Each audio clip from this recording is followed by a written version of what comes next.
We were talking about the 5 components of how to build a team, building a business, or really team building. And we wanted to go a little bit deeper today into the first one.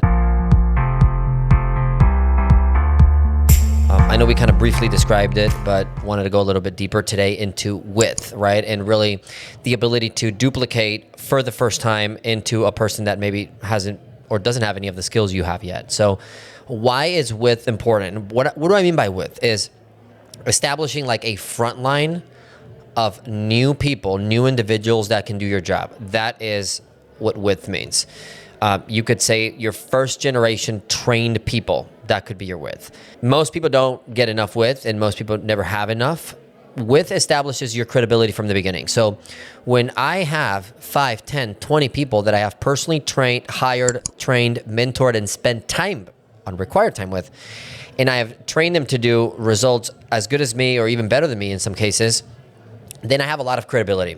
Because when people start coming in on the team or people start watching my business grow, what they're seeing is they're seeing a lot of people that I've personally trained, which speaks on how much time I've spent. Anybody that trains somebody realizes how long it takes, how much time it's spent. So it establishes a very good foundation of credibility, and most people never get enough. My first goal when I'm doing and building my first front line, my front generation of people, is I want to get to at least 6 and then 12. So why 6 and 12? Because usually 1 of 3, 1 out of every 4 are actually going to grow. The other reason is you want to get 6 because you don't want to have to pick. You want to pick where you work at. You want to work wherever you feel the most appreciated at, not where you are maybe required to work at. And I want to put my time into people that appreciate me, not people that just tolerate me. Why? Because that makes my life easier as a trainer. I'm trying to create leverage. I am trying to create speed. I'm trying to create momentum. So when I'm building my first 6, usually I'm going to find at least 1, if not 2, that I'm not going to have to speak so much because they're using their own fuel, meaning ambition, goals, dreams, career milestones that they want. They're using their own fuel to train their own people or to take on the next batch of responsibilities. What that looks like is I have to really focus on getting my first 6. Once I get my first 6, I can start working on maybe 1 or 2. Maybe I can get to even 3 people that I really focus on, and I start working with their people and their people and their people underneath. We'll go in a little bit and talk about depth. But when it comes to width, I want to first focus on getting my first 6, then get to 12.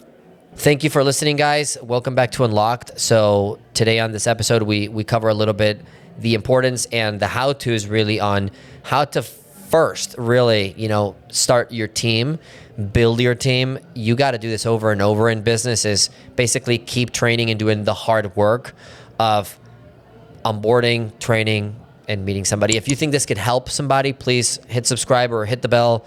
If you can share it with somebody that maybe needs to start building a bunch of leaders, or they just need to get more front generation leaders, really appreciate you. One of the things that helps build your front line, your first generation team the most, is raising their belief. So I want to onboard people, I want to train them, but I want to create the willingness. Sometimes I got to pull a little bit of, you hear pulling teeth. Sometimes I have to move people because they don't know enough. They don't know what they're missing out on. So I want to use success stories. And I want to use success stories, even if they're not personal success stories to me, but I want to use them to raise the belief of the team because not everybody's going to relate to me. So I want to encourage them by using other stories and other people. And I can use any source. I can connect them to speak with somebody else that maybe has their same background or maybe is their same age or maybe comes from the same high school or maybe speaks the same language if they're from a foreign country.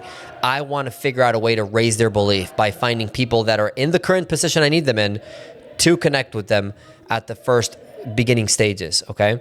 The second thing is, you got to realize that really establishing your width or your frontline team is really going to be a byproduct of your work ethic. So it's completely under your control.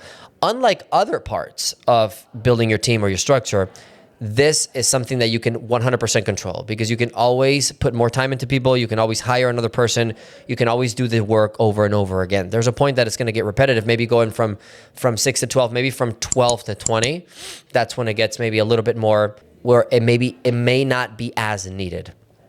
But one of the most important things you'll ever do is establishing your frontline first generation team. Most people never get enough. They only get 4 or 5. and they kind of roll with that until they have to. Normally it goes, when you have 4 or 5 only, usually a certain amount of time gets spent by the time you need to redo that team. And then at that point, the habits of the person are not usually as good. Versus if you're at 4 or 5 and you kind of keep going until 10, probably the momentum and the snowball effect won't ever stop. And you will always have depth and people underneath those people to work with. So you won't ever have to go back to square one again, which is nothing wrong with going back to square one. I think you always have to be willing, but you want to put yourself not in the position where you have to always go back and rebuild from scratch. You want to rebuild from maybe a foundation, or rebuild from like the first floor is already built at least. Also with it screams and yells what your goals really are. When you are building a team, one thing you'll notice is out of your first maybe 6 or 12, you'll probably find 3 that without you having to tell them anything, you'll never have to fight with anybody. That's what I'm trying to say. To help them do what you're doing. They'll see what you're doing, and they will learn what you're doing, and they will ask you the questions, and they will do it on their own. They will find a way to make it into their schedule. They will find a way to fit that into their current lifestyle. People that have goals, they will automatically do it. So here's a way. If you're not sure, let's say you're working with somebody and you're like, man, I'm not sure if they have goals. Or maybe the person tells you they have big goals, but you're just not really sure if they're the person you can count on, if they're the person that's going to really build it. You really just got to look at, are they actually adding first generations? Are they adding people to their frontline or not? If they're not, their actions are not matching, so really their goals aren't that big. It might be cool to say it. If you want to get a quick filter on who has big goals, who has big aspirations in life or from their career, find somebody that is duplicating frontlines, somebody that is duplicating first gens, somebody that is training the brand new person over and over and over again. That person, automatically has goals. And that's probably the easiest way to find talent is you don't really make a winner. You have to find it. We recently hired this guy in our crew. And I'm so impressed with him because, honestly, I feel lucky. We just found him. And I didn't do anything. He's a high performer. He wants to do good for his family. He wants to do well in life. And I just happen to be in his path. My company, our role here just happens to be in his path, but he was going to be a winner either way.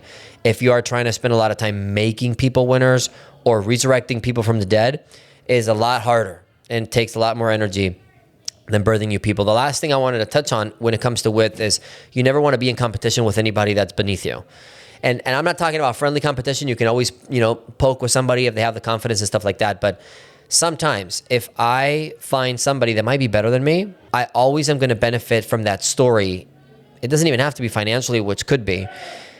But I'm always going to benefit from the story that somebody downline from me, somebody underneath me, underneath my tutelage, or even if it was not underneath my tutelage, but at one point it was, I'm always going to benefit from that story. The worst thing you want to do is establish like a line of competition with that person to where you're almost like scared, to where you're almost, your front line went from 6 to 7 to now down to 3 or 4, and the one person underneath you is going up to 5, 6, and 10.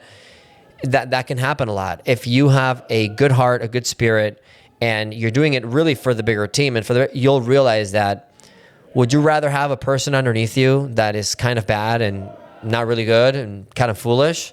Or would you rather have a person underneath you that's better than you? If you logically answer that question, you'd rather have a person underneath you that's better. The point is, sometimes we find that better person underneath us, and we are so fear of loss, we are so concerned with what they do, that we think we're going to lose our role, our position. But in reality, it's only a blessing to have somebody better than you underneath you. So never go in competition with your downline or people underneath you. It's always a blessing. So hopefully that helps, guys. We'll see you on the next few episodes. We got 4 more to go. We'll talk about depth on the next one, and we'll see you there.